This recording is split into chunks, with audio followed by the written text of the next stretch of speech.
cây nhị sung lật của she mà chỉ sư ngày bữa cam si lấy ban đầu nhị hè mai đi của she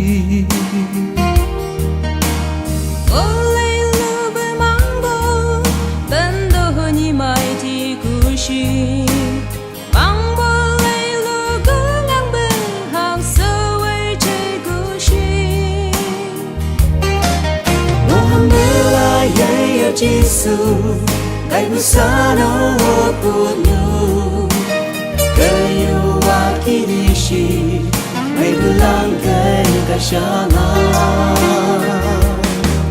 Mohon belayar Jesus, ay busano punyo, kayo wakilishi, ay bulang kay kasyana.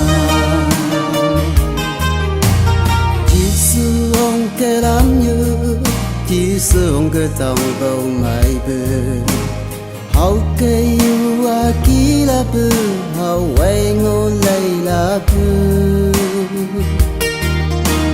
nhạc xi măng một lần đầu ngay là thằng mơ cả đồ lần đà ô lên bờ ấy cháy của đà cờ lăng gây hậu sang Belayar Jesus, ay busano punyo, kayo wakilishi, ay bulang kay kasyana. Mohon belayar Jesus, ay busano punyo, kayo wakilishi, ay bulang kay kasyana. Mohon belayar Jesus, ay busano punyo, kayo wakilishi, ay bulang kay kasyana.